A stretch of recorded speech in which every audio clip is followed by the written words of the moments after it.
Hello, I would like to share with our staff a new Blackboard site that I created for our face-to-face discussions that we're having on Friday.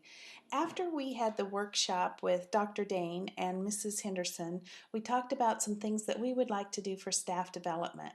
And in order to make this time the most productive at all and to have some resources for you, I have created a Blackboard site for you to use. Let me go through the steps of this Blackboard site so that you can become familiar with it and we'll be ready to use it right away. First of all, go to www.team632.org. Once you are there, you can see that we can go to the Blackboard section. Click on the Blackboard. And once you do that, you may get a page that comes in to log in. If you do not remember your login name and password, please contact Brandy Hendricks. You can either email her or give her a quick call and she can help you out with that. Once you're on the Blackboard site for Team, you can click into My Center USD 397. That is a class. You're all registered in that class, so it should show up on the right-hand side of your page. So go ahead and click on that, and that will take you on into the site. The first thing I want to show you, the home page, I'm still working on that. That's not up and ready to go. What I would put here today is that we do have our first face-to-face meeting Friday in Gail Lawson's room. And so just a reminder there for you.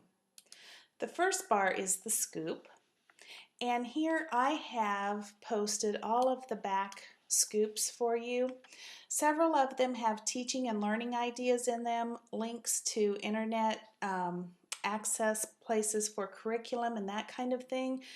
Some of you had asked to have back issues of the scoop, and so they're all listed here. By the way, at this time I want to make special notice that Ann Collett was the one that gave me the idea for this, and I really appreciate it. I think it was an outstanding idea and a great way for us to share resources. The best way that this Blackboard site can work for us is for us to all get in and share.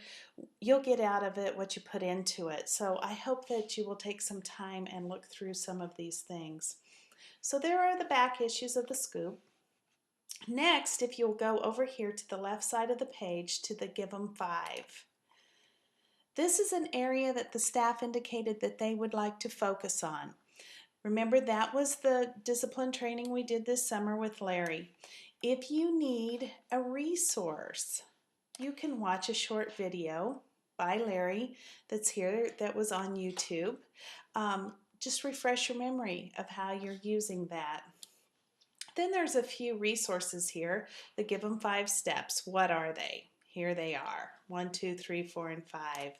Statements of support. Remember, what is it that you're going to say for that statement of support? Here are some ideas for you. And the tips for Give 'em 5.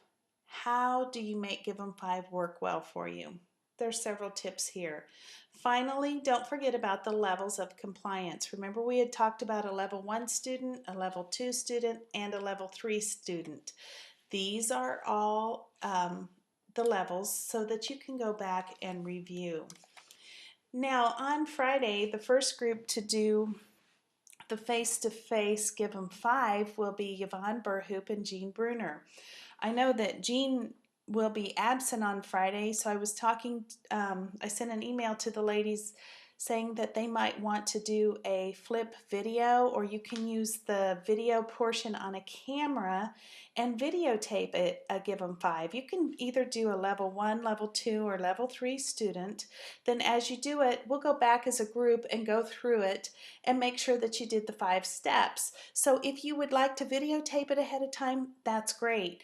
And please email it to me because I can post it on the site and it will be a great review for our staff.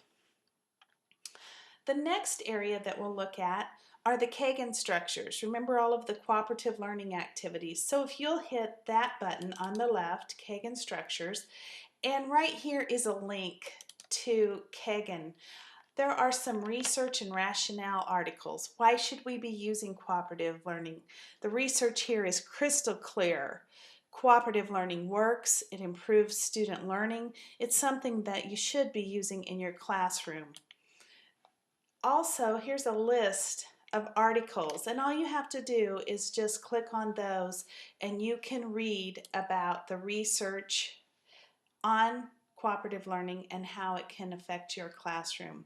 This site is full of great information that you can use. So that is the Kagan site. Finally, I have some things on the discussion board. So if you'll click there, you'll see that there are, and I believe there are 5 different discussions. These are all from the Given 5 training we did this summer. Remember Larry gave you the little flip charts and we filled those out during the training? This is just your flip chart, but it's just typed out. I would like to have people type what they had on their flip chart. This gives us all some more ideas. How can we use the Given 5 effectively? Maybe you'll find an idea here you hadn't thought about that will work very well for you. So people that are posting, the first one is a student is not prepared. So you would go in and post what are the 5 steps you would take and how would you deal with a student that comes to class unprepared. Now, we've also set out some prizes here. So Brandy and Dusty and I talked about, like on the first one, maybe it's the 5th person that posts wins a prize. We have that all written out ahead of time. So go on in and post, and who knows, you may win a prize as well.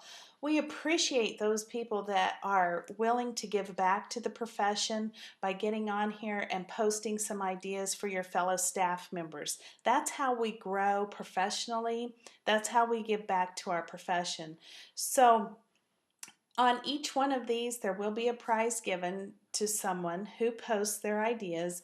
We appreciate that, and I hope that you'll take the time to look through these things. It will make the face-to-face on Friday more informative for you, hopefully more practical for you, and more useful. So thank you for listening today. I hope you have a good idea of how to access this Blackboard by going to teen632.org. And we will see you on Friday in Gail Lawson's room at 7:30, and we'll be ready to roll then. Thank you so much.